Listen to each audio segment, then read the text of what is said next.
Daqui a pouco nós teremos mais informações sobre este acidente. Agora 00:12, temperatura em Porto Alegre mantém-se estável, 22 graus e 1/10. O Brasil na Madrugada tem na produção Voltaire Santos, na equipe técnica Marcelo Figurelli, Augusto Silveira, Luiz Campos, Rogério Barbosa e Arthur Santos. O assunto de hoje do Brasil na Madrugada é cigarro. Muitos dos nossos ouvintes vivem esse dilema, conseguem ou não largar o cigarro. Alguns tentaram, muitos certamente prometeram no primeiro dia do ano, não vou mais fumar. E essa é uma luta que afeta muitas pessoas, é o dilema de muitas pessoas, e o Brasil na Madrugada hoje vai tratar isso de uma forma que você possa aproveitar as informações. Para isso, estão no estúdio a doutora Beatriz Guem Moraes, pneumologista do Centro de Câncer de Pulmão e da Unidade de Combate ao Tabagismo da Clinionco. Boa madrugada. Boa madrugada. E também o doutor Rafael Castilho Pinto, médico do Centro de Prevenção do Câncer, também da Clinionco. Boa madrugada, doutora. Boa madrugada, Fernando. 00:12, temperatura em Porto Alegre, 22 graus e 1/10. Você pode participar aqui do Brasil na Madrugada deixando sua questão de duas maneiras. Pelo telefone, daqui a pouco a gente vai passar um número, e também pela internet, pelo brasilnamadrugada.com/facebook.com/Brasil na Madrugada, é o nosso canal interativo virtual. Os telefones a gente passa daqui a pouquinho para você interagir com a gente. 00:13, antes de começarmos a conversa com os nossos convidados, vamos ouvir depoimentos de quem conseguiu parar de fumar e de quem não conseguiu.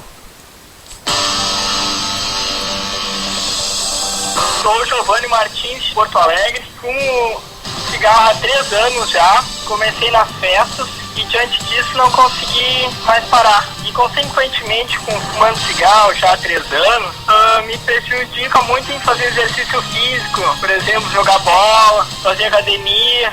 Isso é uma luta constante, porque a gente vai numa festa, daí a gente bebe, e com isso, bebendo, a gente já tem o hábito de fumar também, e isso é só dedicação à saúde, né? Agora eu tô fumando uma carteira por dia, tô tentando diminuir isso pra ver se eu paro de fumar. Meu nome é Fábio Pereira, eu falo de Porto Alegre, e eu dei início no consumo do tabaco na minha juventude, né? Fumando nas festas, essas coisas que os jovens gostam. Mas quando eu me dei por conta, eu já estava viciado no tabaco, no consumo do cigarro, o que eu considero um grande erro na minha vida. O tempo se passou e eu fumei cigarro durante 5 anos, e eu me senti com uma grande dificuldade em largar o cigarro. Mas eu me determinei depois de um tempo, eu não conseguia praticar um esporte, eu tinha problemas respiratórios, e eu me determinei a largar o cigarro, e tive muita força de vontade, fiz tratamento com medicamentos, e graças a Deus eu larguei o cigarro. E o conselho que eu deixo para quem pretende largar o cigarro, né, é esse mesmo, é a determinação. Não existe coisa maior do que a determinação, independente se for com medicamento, sem medicamento, algum tipo de tratamento com médico ou outra forma. O que importa é a determinação. Essa é a minha mensagem que eu deixo. O sinal marca 00:15, tempo seco em Porto Alegre, temperatura de 22 graus. O assunto está na mesa: tabagismo. Quem consegue e quem não consegue fumar.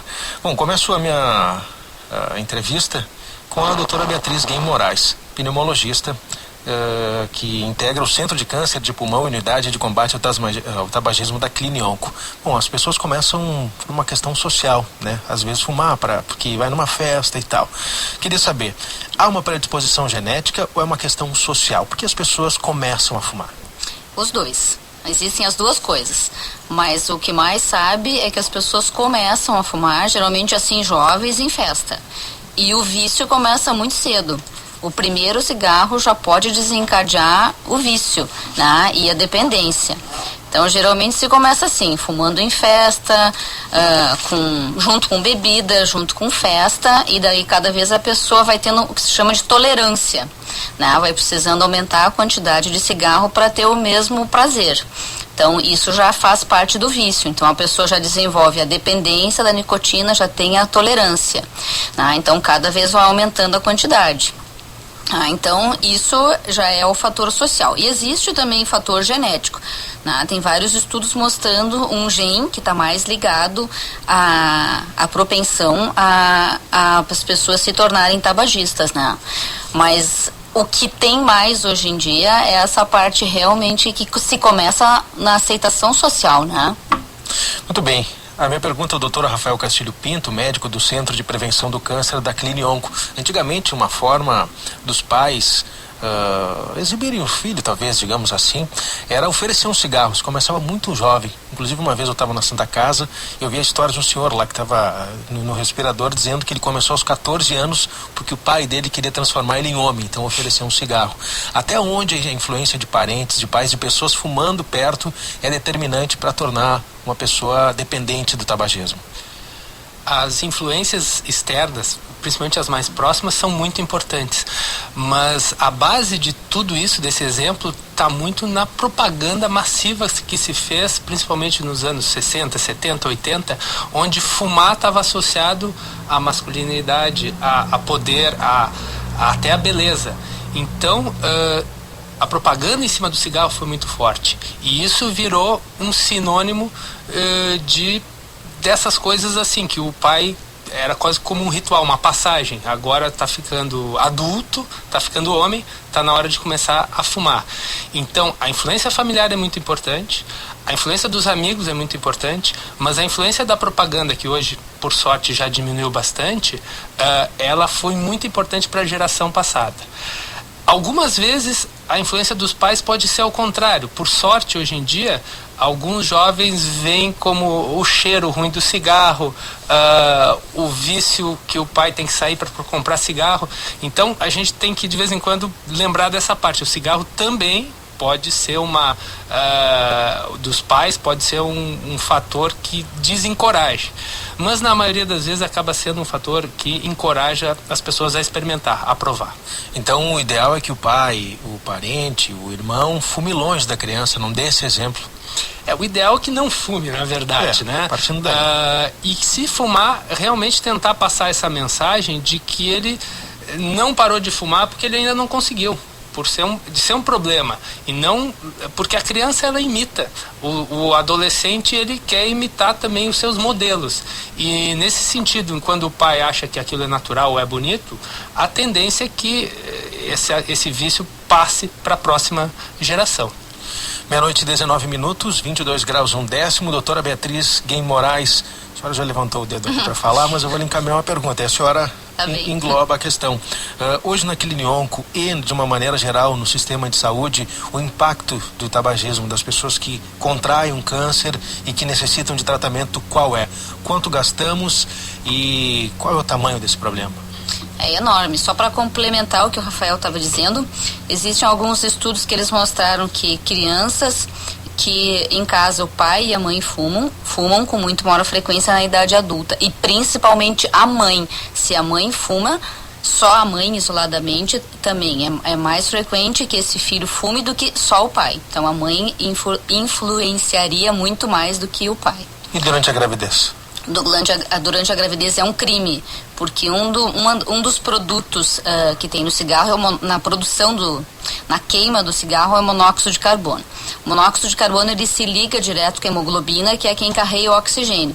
Então, o que acontece na placenta, entra menos oxigênio e a criança ela se desenvolve menos. Então, a mãe que fuma, ela vai ter um nenê com menor peso, retardo do desenvolvimento, mais propensa a ter doenças respiratórias logo que nasce e menor amadurecimento pulmonar. Então, isso é um crime.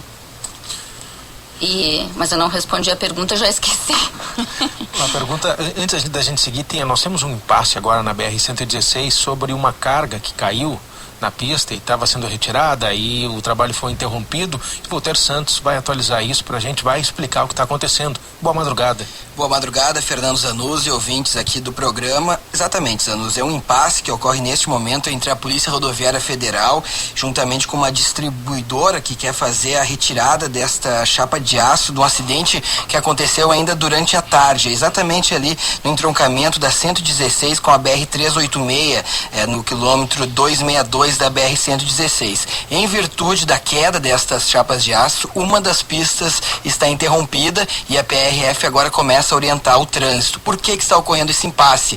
Porque o tempo que vai se levar para tirar todas esta chapa de aço pode invadir o horário da manhã e onde o fluxo é muito acentuado, causando congestionamento no início da manhã desta quarta-feira. Então ainda não foi definido, a distribuidora juntamente com o dono do caminhão querem fazer nesta madrugada. Eles dizem que vão conseguir fazer até às 5 horas da manhã, mas a PRF acredita que não, e por isso ainda está essa reunião sendo realizada neste exato momento. A gente volta a atualizar para saber como vai ficar e principalmente o trânsito para você que está em deslocamento ali na 116, quilômetro 262 em Canoas. Pô, nesse caso a empresa tem que pelo menos arriscar, porque se essas chapas ficarem na BR-116 amanhã de manhã vai ser o caos. Normalmente o congestionamento já começa em Esteio, vem até Porto Alegre, imagina com a restrição de faixas. Meia-noite, 22 minutos, 22 graus. A pergunta é, qual é o tamanho do problema que o tabagismo provoca no sistema de saúde e que leva muitas pessoas ao óbito? É imenso.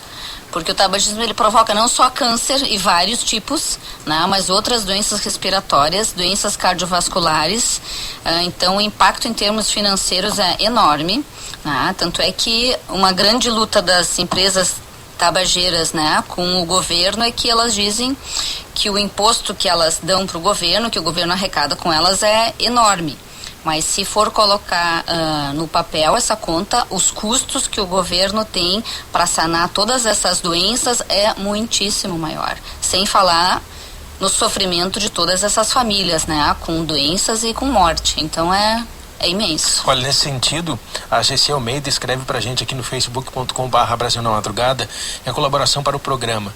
Minha irmã sofreu um AVC causada pelo cigarro. Hoje está imobilizada, pois foi atingido o equilíbrio que impede que ela caminhe. Muito triste assistir, pois o cigarro acabou com a vida de minha mãe e de sua família. Até lá, aí ela fala do programa aqui, que ela agradece o programa e diz que ouve desde o tempo do Jaime Kopstein. Mas é uma realidade, né, doutora? Quer dizer, famílias perdem às vezes a força de trabalho, que é o pai, que é né, quem trabalha principalmente na casa, ou outras pessoas ligadas por causa do cigarro. E são vários os tipos de câncer, né? Qual é o mais comum hoje? É o câncer de pulmão? É o de esôfago?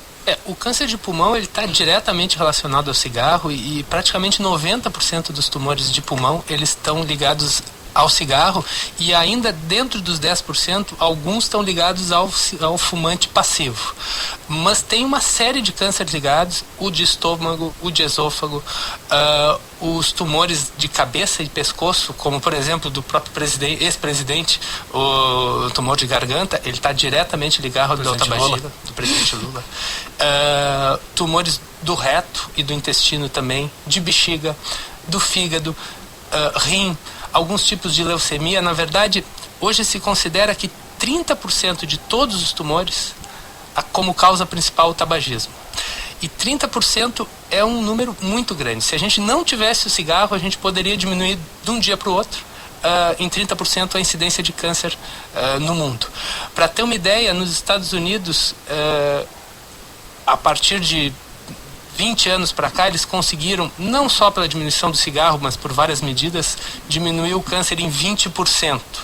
E isso foi uma economia de 30 trilhões de dólares.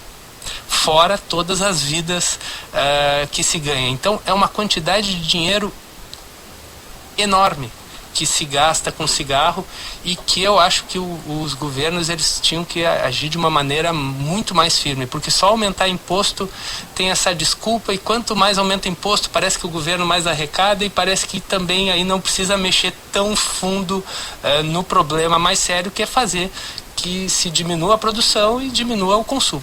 Bom, nós já temos a restrição aqui de cigarro em locais públicos, né? Em alguns estabelecimentos. Aqui, por exemplo, na RBS, era possível fumar nos corredores, mas aí foi feito um fumódromo chamado Paulo Santana. Então, a pessoa tem que fumar ali ou lá fora. Até onde isso auxiliou? Essa é a pergunta para os dois. Essa restrição. E queria também que o senhor aprofundasse essa questão de como o governo pode ser mais restritivo e mais forte na prevenção. Eu acho que essas são medidas interessantes e porque o fumante aí passa ficar um pouco constrangido. Na verdade, quando se exclui ele do convívio principal, as pessoas passam a ficar mais constrangidas.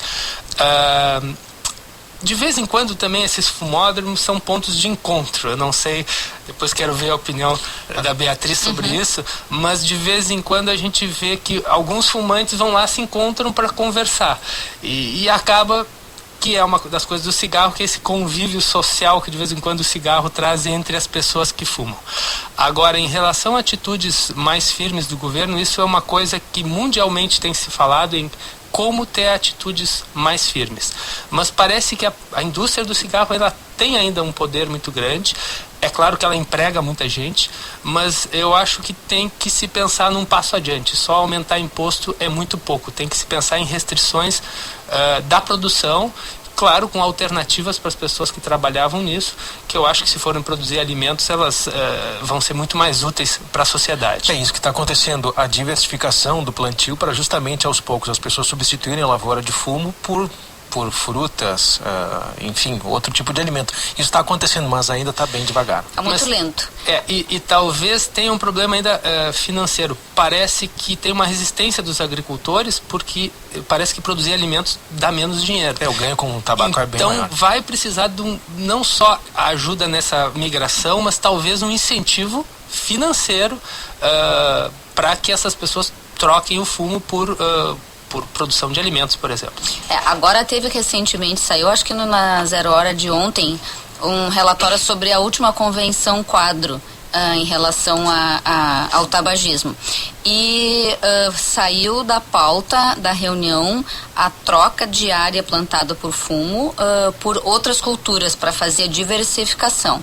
Então isso foi uma perda muito grande, porque as indústrias tabagistas elas têm muito poder, elas têm muito lobby.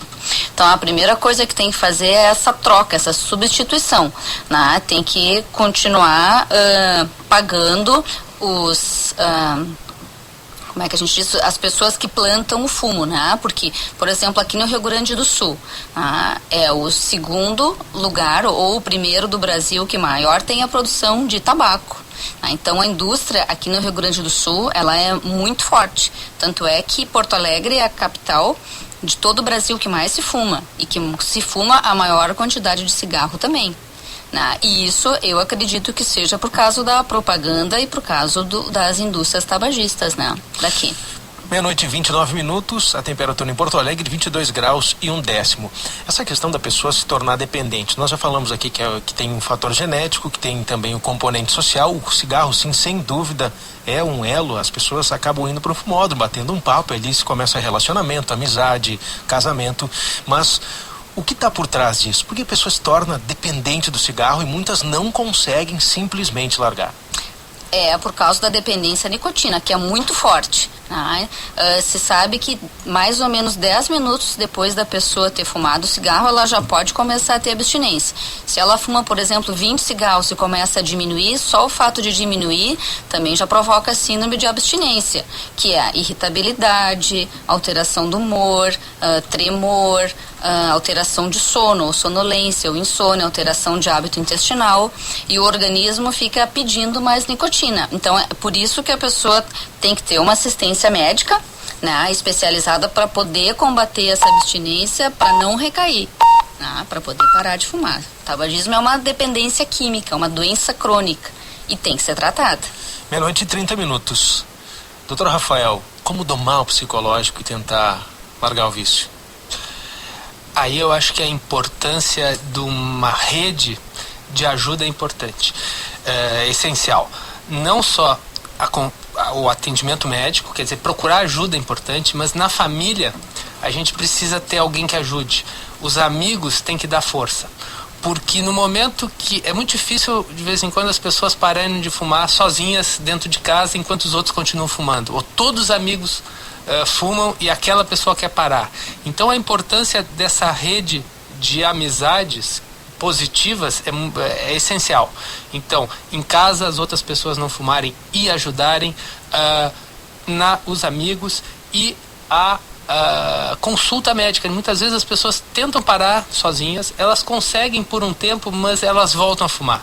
E nesse sentido, um acompanhamento médico, de vez em quando acompanhamento psicológico também, ele é importante. Ele ajuda, porque não é fácil parar de fumar, e mais difícil ainda é se manter parado, se manter sem fumar. É muito comum, doutora Beatriz, você pode dizer números, mas assim, as pessoas pararem de fumar e voltarem a fumar. Bom, doutora Beatriz, nós sabemos que as pessoas vão fumando e elas acabam, num primeiro momento, elas vão fumando durante anos, uma carteira, 2 e nada acontece, né? Quer dizer, elas sentem uma restrição física ou tem um problema de respiração, então, mas não dão muita bola.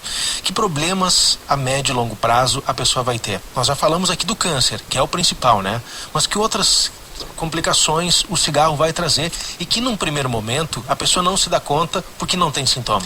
Vários problemas, né? A redução da capacidade respiratória, que no início a pessoa pode não sentir, várias doenças, bronquite, enfisema, outras doenças assim de vascularização, por exemplo, começa a caminhar, começa a amortecer ou claudicar as pernas, isso é problema arterial. Para os homens, impotência.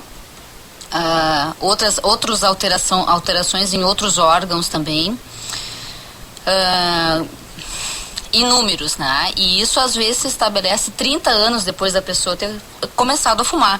Então não adianta dizer para uma pessoa que começou a fumar 1, 2 anos que daqui a 30 anos ele vai ter problema que ele não vai estar enxergando, mas assim, isso tem que começar agora, né? Daqui a 30 anos ele vai estar muito doente, né?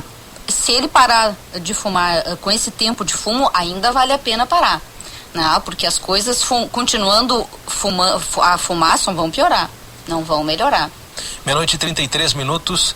Doutor Rafael, vamos falar agora para aquelas pessoas que fumam e que fazem uma atividade física. A gente está aqui para tentar esclarecer. A gente não quer a gente quer que as pessoas parem de fumar na realidade, certeza, né? Que é uma questão de saúde, mas a gente sabe que tem pessoas que não vão parar de fumar. E por isso o que a gente pode fazer é auxiliá-las no sentido de uma atividade física, alguma coisa que ajude. E nessa questão, uma atividade física, uma malhação, uma corrida, auxilia de que maneira? Acho que auxilia de várias formas. Primeiro, mantendo, ou pelo menos não deixando diminuir tanto essa capacidade pulmonar. Segundo lugar, a própria atividade física libera substâncias químicas que dão prazer, o que de vez em quando podem diminuir aquela necessidade do vício. E claro, manter a saúde. A atividade física, se for pensar em câncer, em doença do coração, em diabetes, hoje em dia, ela é tão importante quanto uma alimentação saudável, tão importante quanto parar de fumar. Então, a atividade física é essencial no sentido da prevenção de doenças, na manutenção de uma vida saudável. E especificamente para o cigarro, ela pode diminuir algum dos efeitos. Ela não vai terminar, não, eu vou fazer atividade física e vou fumar e aí eu vou ficar com o meu pulmão melhor. Não, ela vai conseguir diminuir a progressão dos efeitos que o cigarro pode causar. Mas na própria atividade física o cigarro é um problema. A gente teve um ouvinte que falou que fuma há 3 anos e ele já tem uma restrição na atividade física, quando ele vai jogar futebol, quando ele vai fazer uma ginástica, uma academia. Então, a atividade física é essencial, mas parar de fumar é mais importante ainda. Que outras atitudes podem se configurar redução de danos, doutora Beatriz? Eu acho que a gente tem que fazer de tudo para a pessoa parar de fumar. De tudo. Isso da atividade física, a gente sabe que essa pessoa se exercita regularmente. Quando termina a atividade física, ela não tem vontade de fumar. Então, aquele período que ela está fazendo atividade física e algumas horas depois, ela vai ficar sem fumar também. Bom, é um recado então para você que é sedentário e que fuma. Tente fazer o exercício para ver se dá certo realmente. Com certeza. E acho que a gente tem que usar assim, de todas as técnicas para a pessoa realmente parar. Tem que fazer assim, usar assim todas as estratégias, diminuir a quantidade de cigarro. Tem algumas pessoas que a gente orienta assim, fuma 15, 20 cigarros por dia. Vamos começar diminuindo 1 cigarro por semana. É uma coisa bem simples. Toda semana, toda segunda-feira, coloca só 19 cigarros naquela carteira, tira um e esconde, na outra semana 18, na outra 17. Então isso é uma coisa bem simples e que com várias pessoas funciona. Pois é, essa questão de cortar de uma vez não funciona. É que isso é muito individual. Para algumas pessoas dá para cortar de vez e colocar adesivo de nicotina. Para outras não. Para outras tem que ser gradual. O tratamento tem que ser individualizado. Né? Mas para algumas funciona. Para a maioria tem que diminuir devagarinho, até para o organismo começar a se acostumar. 12:36, em Porto Alegre, a temperatura nesse momento conferindo continua a mesma, 22 graus e 1/10. Em Caxias do Sul, 17 graus. E em Santa Maria, 24. Quilômetros de vantagens Ipiranga. Troque por passagens aéreas. E Sicredi, gente que coopera, cresce. Nesses primeiros minutos, nós tratamos aqui sobre o que motiva uma pessoa a fumar, cuidados para ela parar de fumar ou tentar parar de fumar, e daqui a pouquinho nós vamos abrir para a participação dos ouvintes. Tem muitos recados aqui pelo Facebook, vamos liberar o telefone e vamos interagir com você que está nos acompanhando, você que é fumante, você que largou. A gente já contou histórias e a gente quer saber muito mais. 12:37, previsão do tempo com Cleo Kuhn. Depois do intervalo, daqui a 5 minutos estaremos. Eu não tenho estatística exata aqui, vou arriscar, talvez em 7, 8 em cada 10 pessoas, ou todas as pessoas têm contato com algum fumante, né? Quer dizer, o cigarro tá presente na vida das pessoas. Ou a pessoa é tabagista, ou então ela fuma por tabela, próximo à pessoa que está consumindo o cigarro. Por isso nós temos no estúdio a doutora Beatriz Guem Moraes, pneumologista do Centro de Câncer de Pulmão, da Unidade de Combate ao Tabagismo da Clinionco, e o doutor Rafael Castilho Pinto, médico do Centro de Prevenção do Câncer da Clinionco. Nós temos manifestações aqui, já vou convocando as pessoas que liguem para cá. Entre no ar dando o seu depoimento, dizendo como parou de fumar, ou então tirando alguma dúvida. Está tentando parar de fumar, está usando alguma estratégia, não funcionou. Então os nossos médicos estão aqui para serem uma espécie de consultores. Então a gente convoca você a participar pelo 3217-6831. 3217-6831 e 3223-0600. 3223-0600. Antes de nós continuarmos a conversa e lermos recados aqui no facebook.com/Brasil na Madrugada, vamos à Central de Jornalismo ouvir as últimas notícias com o Lilian Abelim. Boa madrugada. Boa madrugada, Fernando Zanuso. E conforme estava previsto aí, estava sendo aguardado durante a noite, o bicheiro Carlinhos Cachoeira deixou o presídio da Papuda, em Brasília. Foi por volta da meia-noite. Ele foi beneficiado por um alvará de soltura expedido pela 5ª Vara Criminal do Tribunal de Justiça do Distrito Federal. A mulher de Cachoeira, Andressa Mendonça, aguardou em um carro em frente à penitenciária da Papuda. Aguardou o marido para deixar a prisão junto aos advogados. O bicheiro deve seguir para Goiânia, onde tem residência, para reencontrar os filhos. E antes da soltura dele, o advogado conversou com a imprensa e negou que ele tenha cometido os crimes de formação de quadrilha e tráfico de influência. O contraventor, que foi condenado nesta terça-feira na 5ª Vara Criminal do Tribunal de Justiça do Distrito Federal a 5 anos de prisão em regime semiaberto por esses crimes que eu acabei de citar.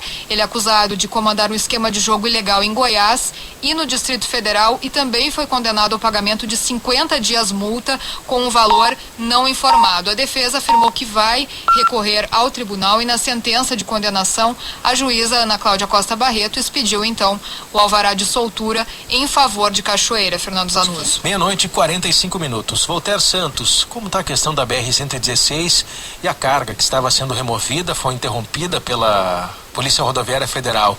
Acabou o impasse? Bom, Zanuso, ainda não terminou o impasse que vai persistir durante a madrugada. A situação do momento é a seguinte, lembrando o motorista que está circulando pela BR-116, no quilômetro 262, exatamente ali no trecho de Canoas, entroncamento com a BR-386, a decisão do momento é de voltar a retirar esta carga do acidente que aconteceu durante a tarde, que são chapas de aço que acabaram caindo deste caminhão. A empresa quer fazer esse transporte ainda nesta madrugada. A PRF ainda não sabe se vai fazer porque tem medo de que esse limite de tempo acabe invadindo o espaço da manhã, onde o movimento é muito grande. Neste momento a decisão é de voltar os trabalhos e retirarem as chapas de aço, mas isso pode ter uma nova mudança porque são novas reuniões que acontecem neste momento durante a madrugada. Bom, pelo menos vale tentar, né? Consegue retirar o que for possível até amanhã de manhã e aí depois muda-se a estratégia, mas ficar no impasse entre tirar ou não é melhor agir. 12:47. 21 graus, 4 décimos é a temperatura. Bom, os telefones já estão abertos, repetindo 3217-6831 e 3223-0600. Temos já uma participação, é o Júlio de Camaquã. Boa madrugada, Júlio. Boa noite. Boa noite, no que podemos ser úteis? Assim, ó, eu estava escutando vocês, eu escuto sempre o Brasil na madrugada, sempre desde da sala, agora não sei onde é que ela anda. A senhora está no Brasil, está no Chamada Geral, segunda edição. Tá, assim, ó, vocês falaram, a doutora falou, acho que o doutor também falou sobre os efeitos do cigarro, tá? Essa vez estão falando de câncer, assim. Sim. O meu irmão fumou muitos anos e depois parou de fumar. Eu queria saber se tem alguma relação, o fumo com um aneurisma no cérebro cerebral. Ele veio a falecer disso. Ele fumou muitos anos, 30 anos praticamente. Como é o nome dele? É o Júlio de Camaquã. Júlio, eu acho que não. Né? O aneurisma geralmente é uma doença congênita. São novelos assim de artérias que com um pico de pressão eles podem arrebentar. Geralmente isso são os aneurismas cerebrais. Se for acidente vascular cerebral ou que se chamava de isquemia ou derrame, daí sim, daí tem a ver com o cigarro. Mas se for alguma coisa tipo aneurisma, não. Aí não. É um aneurisma. Não, então não deve ter. Eu vi falar que o cigarro aumenta a pressão, no caso, a pressão arterial. E teria uma consequência com o aneurisma aumentar a pressão no cérebro e arrebentar. Por isso. Até pode aumentar a pressão, mas geralmente assim, quem tem crise de pressão alta tem pressão ao longo do tempo. Não pode ser que não seja desencadeada só pelo cigarro. Então aneurisma não tem a ver com AVC. AVC sim. São coisas diferentes, né? AVC é diferente de aneurisma. Né? AVC bem. Sim, AVC tem mais relação com o cigarro, que é isso que chamou isquemia, ou poderia ser chamado de derrame, isquemia, aí sim, aí tem tudo a ver. Valeu, Júlio. Tá bom, muito obrigado. As ordens. Bom dia, meia-noite, 48 minutos. Quem fala, bom dia? Oi, bom dia. Eu sou Osmar de Gravataí. Diga, Osmar. Eu não fumo, graças a Deus. Tenho 57 anos, nunca que fumei. Bom. Eu só notei uma coisa, eu andei pro interior do estado, aí, Boqueirão do Leão, Santa Cruz, e o pessoal do interior fuma muito, entendeu? Principalmente os jovens se reúnem no fim de semana aí nos armazéns, nas coisas. Mas talvez por falta de opção de lazer, né? Eles vão para lá conversar e fumam muito não sei, tá certo que eles produzem muito fumo lá. Então me chamou a atenção, eu estava na frente do hospital contando, esperando uma paciente, um familiar para buscar, e notei que as pessoas estão fumando muito no interior do estado.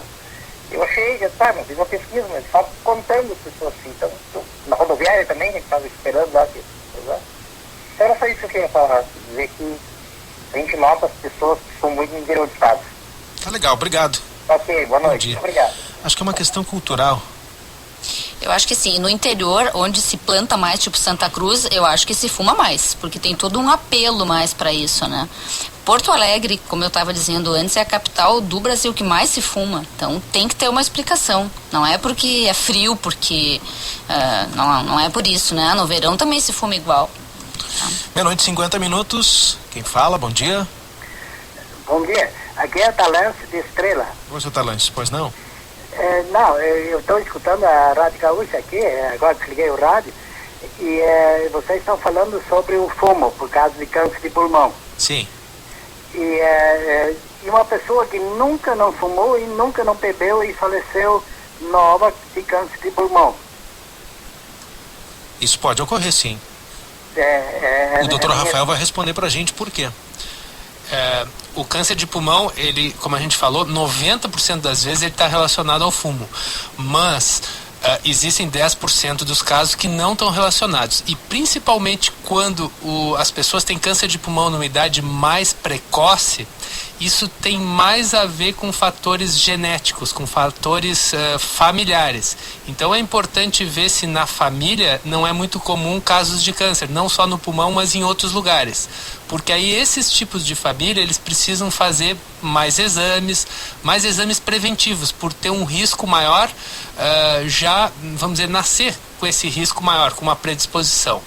É claro que nessas famílias que têm essa predisposição, se elas forem fumar, esse risco acaba aumentando muito mais. Então, nessa família, cigarro, por favor, não. Pois é, a gente estava falando fora do ar aqui que o fumante passivo, aquele que respira fumaça, acaba sofrendo muito mais as consequências, doutora Beatriz.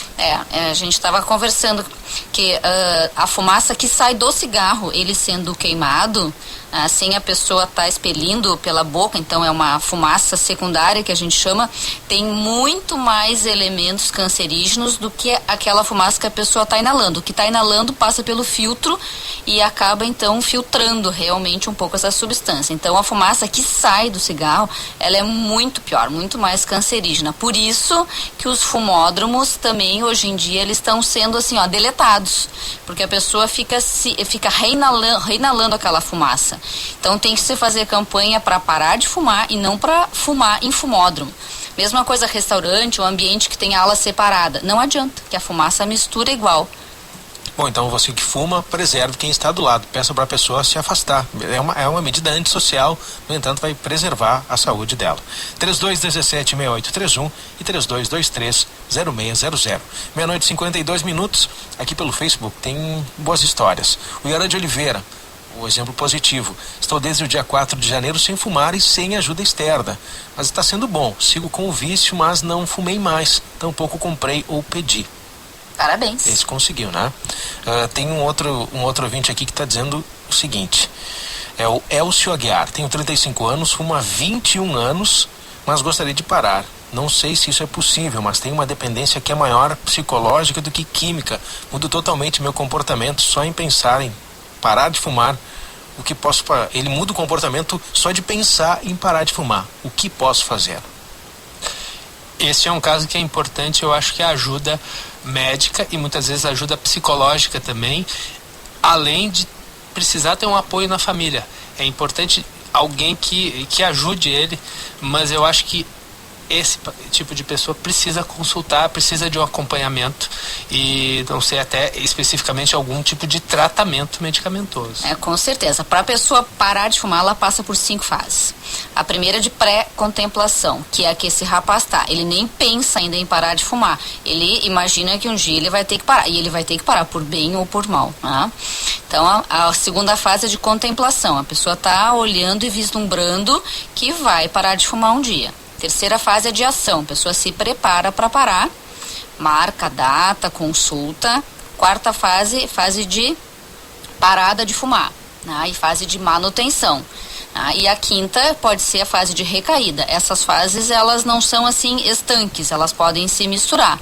Mas esse rapaz está na primeira, ele vai ter que evoluir. E acho que precisa de ajuda médica e psicológica. Quantas vezes uma pessoa tenta parar e fracassa? E quantas ela deve seguir tentando? Ela deve seguir tentando sempre. E os estudos assim pneumológicos, eles mostram que a pessoa, até parar definitivamente de fumar, ela passa por 3 a 4 tentativas. Então, se a pessoa falhou na primeira, na segunda, não pode desistir. Ela tem que ficar mais forte para tentar até parar definitivamente. É uma escadinha, até chegar no topo. O topo é a parada. Então, se você já tentou 1, 2, 3, 5 vezes, não desista. 00:55, 22 graus, 1/10 aqui em Porto Alegre, tempo seco. Vamos ouvir agora o Silnei. Qual a tua dúvida? Bom dia. Bom dia, tudo bem? Bom dia a todos aí na redação. Tem uma dúvida referente. Eu sou fumante, perfeito, né? Fumo, quero parar, mas não consigo parar. Isso é normal de todos os fumantes. Mas uma coisa que eu gostaria de ver é quanto ao preconceito, né? Estão falando aí sobre fumódromos, tudo isso aí não atinge o meu livre-arbítrio,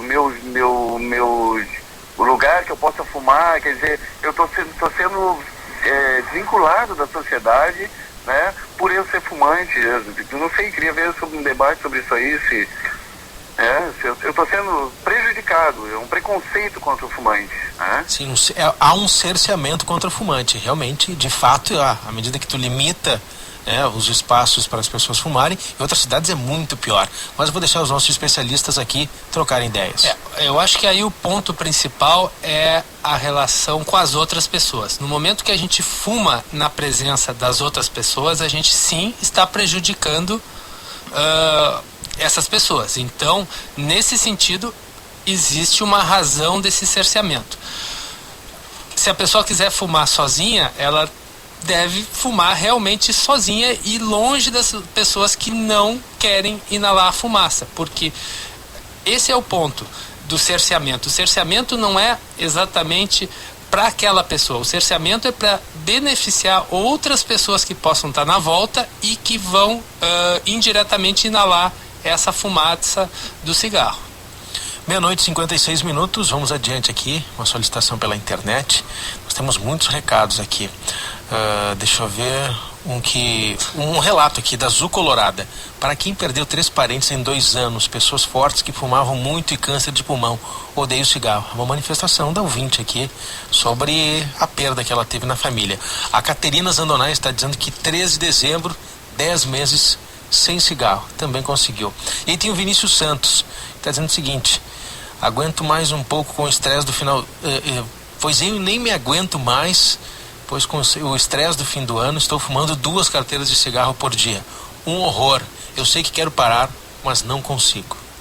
O que a gente diz para esse ouvinte? Procure ajuda, que vai conseguir. A primeira coisa, ele já se deu conta que está fazendo mal, que vai ter que parar.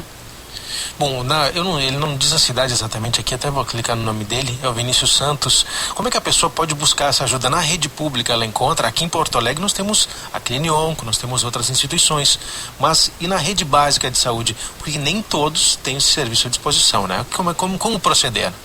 Tem sim. Tem um site, deixa eu olhar aqui para dar, que eu até acessei ele ontem. 00:58, já vou fazendo sala aqui enquanto a senhora acessa o... Eu acho que, na verdade, site. Na maioria das prefeituras existem sim unidades de combate ao tabagismo. Umas com mais recurso, outras com menos, com as restrições do SUS, mas todas têm. Todas as cidades têm. O nome do site, o nome do título, né, é Aliança de Controle do Tabagismo. Se eu não me engano, é ACT... Acho que é br.com. Aliança de Controle ao Tabagismo. Né? É uma ONG, não tem nenhum vínculo com nenhuma indústria farmacêutica de medicação antitabágica. Então, ali tem locais eles pedem o estado, a cidade, né? Clica e daí ele dá toda a lista. Eu acessei ontem em Porto Alegre, veio toda a lista dos atendimentos básicos de saúde com telefone e endereço que fazem o tratamento pelo SUS antitabágico. Muito bem, 00:59, mais 20 segundos. Vamos fazer uma pausa aqui no Brasil na Madrugada. Vem chegando Lilian Belim com as notícias do Hora Certa. Na sequência nós teremos mais informações sobre como combater o tabagismo. Queremos ouvir a sua história. Daqui a pouco eu divulgo os telefones. A temperatura agora em Porto Alegre em declínio, 21 graus. Em Caxias, 17. Em Santa Maria, 23.